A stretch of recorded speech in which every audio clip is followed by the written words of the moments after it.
இறைவா,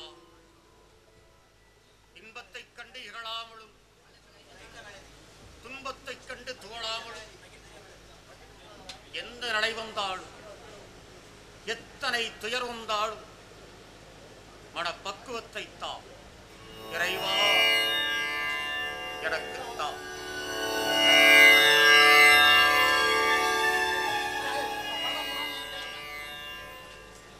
ஐயனே, தங்களை காண புருஷோத்தமர் அரண்மனையிலிருந்து மகாராணியும் அமைச்சரும் வந்திருக்கிறார்கள். அவர்களை எதிர்கொண்டு அழைத்து வாங்களே.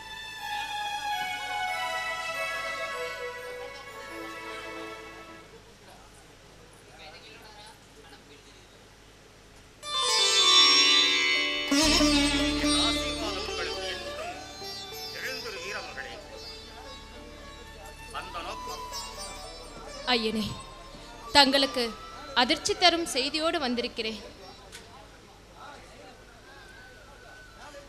அலெக்சாண்டர் என்கின்ற கிரேக்கத்து மாவீரை பற்றி கேள்விப்பட்டிருப்பீர்கள்.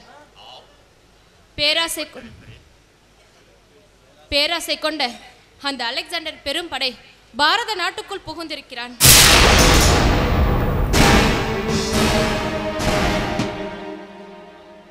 என்ன, பாரத நாட்டுக்குள் புகுந்து விட்டார்களா? அரசு குருதேவா, அது மட்டுமல்ல, வெட்கி தலைகுனிய வேண்டிய அவலமும் நடந்தேறிவிட்டது. அம்பியும் அபிராசனும் அலெக்சாண்டரிடம் தாழ்பணிந்து சரணடைந்து விட்டார்களாம். அம்பியும் அபிராசனும் அலெக்சாண்டரிடம் தாழ்பணிந்து விட்டார்களா? நான் கற்றுவிட்ட வித்தைகளை அலெக்சாண்டருக்கு அடகு வைத்து விட்டார்களா? அது மட்டுமல்ல, தாங்கள் ஆசையோடு தந்த போர்வாளையும் அலெக்சாண்டர் பாதத்தில் காணிக்கையாக வைத்து விட்டார்களாம். வெட்கம், வெட்கம்! வேண்டாத வேலையை செய்துவிட்டான் அந்த அம்பி. அவன் போர்வாளை அடகு வைக்கவில்லை. ராஜதந்திரம், அரசியல் தந்திரம், ஆயிரம் ஆயிரம் வீரர்களை கொன்று குவிக்கும் வாள்வீச்சு, அத்தனையும் கற்றுக் கொடுத்த இந்த நீலநாகனை அலெக்சாண்டரின் காலடியில் கிடத்திவிட்டார். அமைச்சரே, திரேகம் சுண்டுகிறது, ரத்தம் சுண்டுகிறது, நரம்புகள் துடிக்கிறது. ஐயனே, ஆசை கொடுங்கள். ஆயிரம் ஆயிரமாய் குவிந்துள்ள அலெக்சாண்டரின் புரவிப்படையை புயலென தாக்கி புறமுதுகிட்டு ஓட செய்ய நெஞ்சுறுத்தோடும் பாரதத்தின் நுழைவாயில் புகுந்து விட்ட புல்லர்களின் நெஞ்சை பிளந்து கொப்பளிக்கும் குருதியை கொண்டு பாத பூஜை செய்ய ஜீலத்து மாவீரர்கள் காத்து கொண்டிருக்கிறார்கள். வேண்டாம் திருமகளே, வேண்டாம். அதற்கு இன்னும் காலம் இருக்கிறது.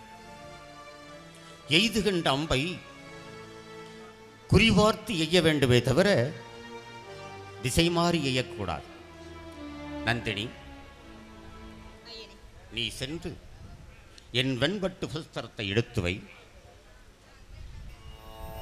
கற்றுவிட்ட வித்தைகளை மாற்றானிடம் அடகு வைத்துவிட்டு அந்த இன துரோகிகளுக்கு பாடம் கற்பிக்க புறப்படப் போகிறேன். நந்தினி, மாணிக்கக்கல் பதித்த என் மரகத காண்டிகையையும் எடுத்து வை. நாடு பிடிக்கும் ஆசையால் போதெடுக்க வந்த அலெக்சாண்டரை ஓட ஓட விரட்ட வேண்டும். நந்தினி, கவனம் பொருந்தி என் காதணி குண்டலங்களையும் எடுத்து வை. நீலநாதரின் மாணவனாக நின்று இந்த மண்டலத்தையும் மறவர்குளம் அன்பையும் மீட்டெடுக்க மாவீரன் புருஷோத்தமன் இருக்கிறான். நந்தினி, நீலநாகம் படமெடுத்தாடும் என் கைப்பரம்பை உடனே எடுத்து வா. அமைச்சரே, நமது தளபதிகளுக்கு யாமறிந்த போர்த்தந்திரங்களை கற்றுத்தந்து முதல் நாள் போரிலேயே அலெக்சாண்டரின் படைகளை ஓட ஓட விரட்ட வேண்டும். இப்பொழுது நீங்கள் போகலாம். ஐயனே, நாங்கள் சென்று வருகிறோம். நாங்கள் விடைபெறுகிறோம் ஐயனே.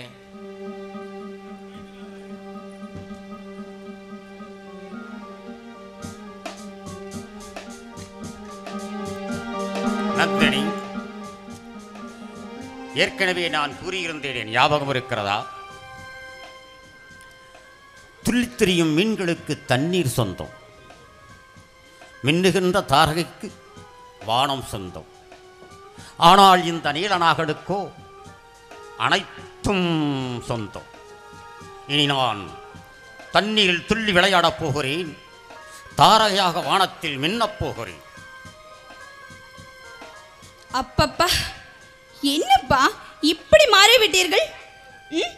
பயந்தே போய்விட்டேன். தெல்லிய நீரோடையா இருந்த தாங்கள் கொப்பளிக்கும் கடலாக மாறிவிட்டீர்களே. இதுதான் அம்மா, இதுதான் இந்த நீலநாகரின் உண்மையான தோற்றம். காட்டிலே கவலையற்று இருந்த என்னை பகை முடிக்க ஆண்டவன் நாட்டுக்குள் ஏவி விட்டார். போர் வெறிவிடித்து அடையும் அந்த அலெக்சாண்டரை என் காலால் போட்டு மிதித்து சந்தனமாக எடுத்து பூசிக்கொள்ள இந்த மதம் கொண்ட யானையை கட்டவிழ்த்து விட்டிருக்கிறார். அப்பா, அறிவு என்பது ஒரு கூர்மையான ஊசி. அதை தைக்க பயன்படுத்த வேண்டுமே தவிர குத்த பயன்படுத்தக்கூடாது. என் வார்த்தைகளுக்குண்டே என்னை மடக்குகிறாய். நந்தினி, நீ சென்று நாளை பயணத்துக்கு வேண்டிய ஏற்பாடுகளை செய்.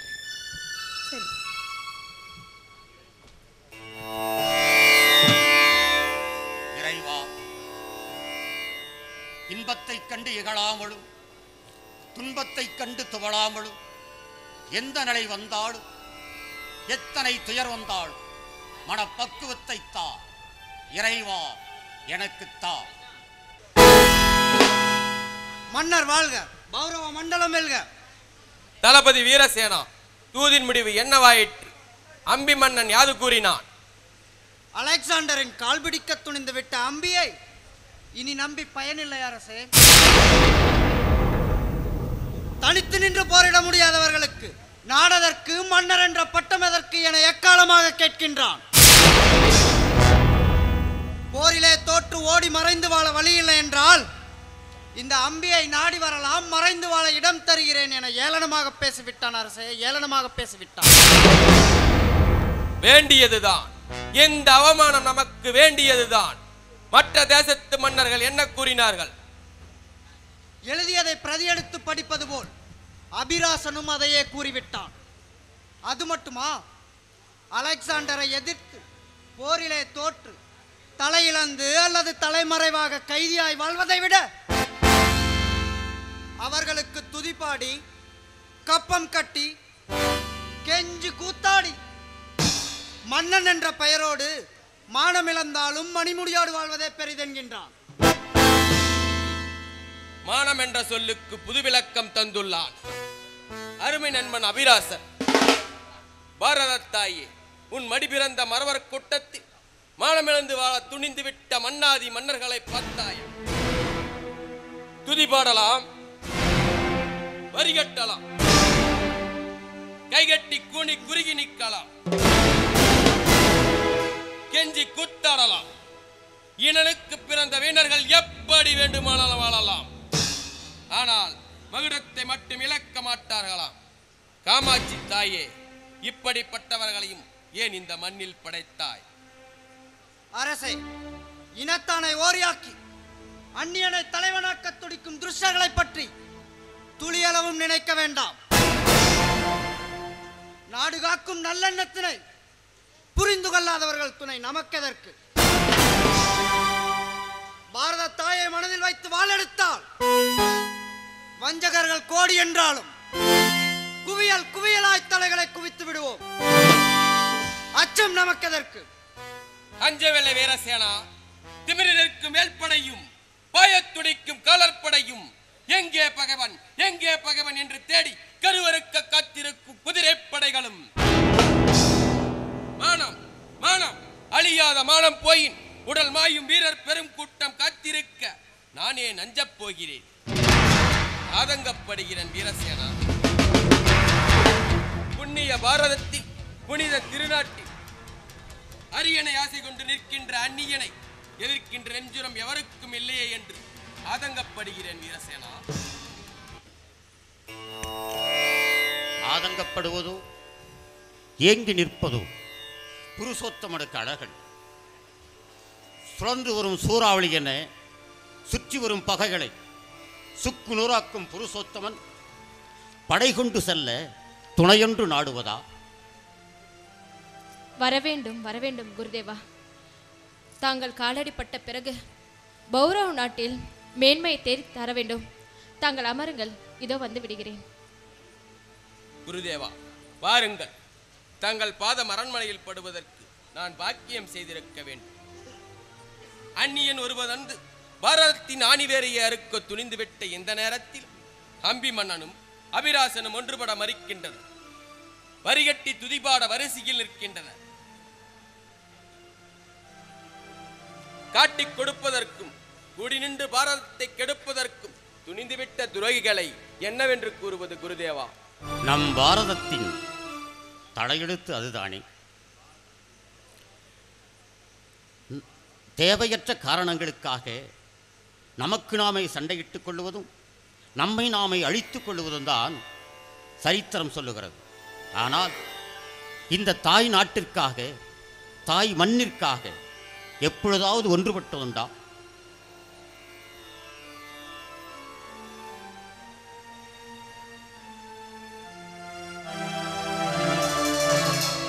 குருதேவா, இந்த பாலை பருகுங்கள்.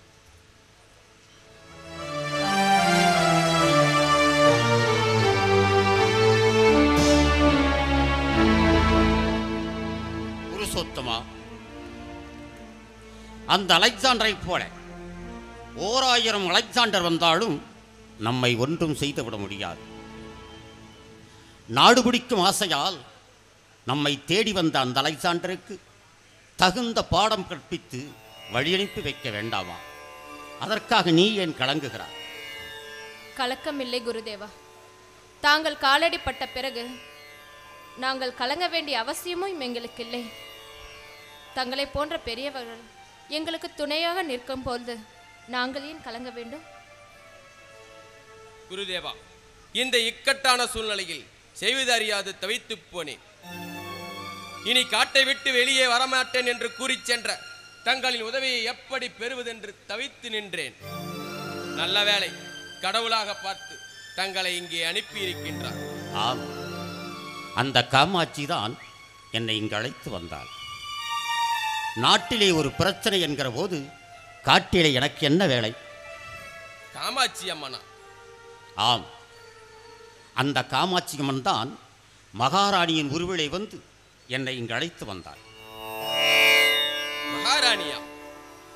அரசே, என்னை மன்னித்து விடுங்கள். அரசே, மகாராணியார் அழைத்தாரையின் நானும் உடன் சென்றிருந்தேன். என்னையும் மன்னித்தரல வேண்டும். ஆஹா, குருதேவர் கூறியது போல் நமது மகாராணி காமாட்சி அம்மன் தான். நமது மகாராணியை போன்றோர் இந்நாட்டில் இருக்கும் வரை ஒரு பிடி மண்ணை கூட எதிரிகள் எடுத்துச் செல்ல முடியாது. அப்பா, என்னை அழைத்தீர்களா? ஆம் மகளே, உன்னிடம் சிறிது பேச வேண்டும். அதாவது உன்னை ஒரு பணிக்கு அனுப்பப் போகிறேன். அப்பா, பொறுப்பு என்னவென்று கூறுங்கள். கண்ணை இமை போதோ கண்ணை இமை காப்பது போல உன்னை நான் காத்து வந்தேன். அப்பா, சுற்றி வளைக்காமல் பணி என்னவென்று கூறுங்கள் அப்பா. உளவறிய உன்னை அனுப்பப் போகிறேன். போங்கள் அப்பா, விளையாடாதீர்கள். ஆம், உன் வீர விளையாட்டை வெளிக்கொணரப் போகிறேன். நான் ஒரு பெண் என்பதை மறந்து விட்டீர்களா? மாவீரனுக்கும் பாடம் கற்றுக் கொடுக்கும் பக்குவம் உனக்கு இருக்கிறது என்பதை மறந்து விட்டாயா? இருந்தாலும் நான் ஒரு பெண் அல்லவா? அந்த பெண்ணின் உள்ளத்தில்தான் 1000 எண்ண ஓட்டங்கள் இருக்கும் என்பதை நீயும் மறந்து விட்டாயா? மறக்கவில்லை, இருந்தாலும் ஏன் இந்த நீலநாகனின் மகள் என்பதையும் மறந்து விட்டாயா? மறக்கவும் இல்லை, நான் அதை மறுக்கவும் இல்லை. பணி என்னவென்று கூறுங்கள், செய்து முடிக்கிறேன். நீ பகைவரின் பாசறைக்கு உளவாளியாகச் செல்ல வேண்டும். அங்குதான் போர்த்திட்டங்கள் அனைத்தும் தீட்டப்படும். அங்கு ஒரு அணு அசைந்தால் கூட அடுத்த கணமே நீ எனக்கு தெரியப்படுத்திக் கொண்டே இருக்க வேண்டும்.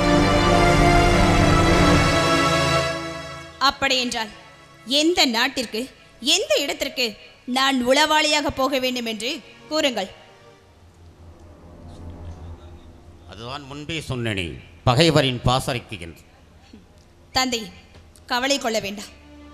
உங்கள் வெற்றிக்காகவும் நம் நாட்டின் வெற்றிக்காகவும் பகைவரின் பாசறைக்குள் சென்று எதிரியின் நாட்டில் வெற்றி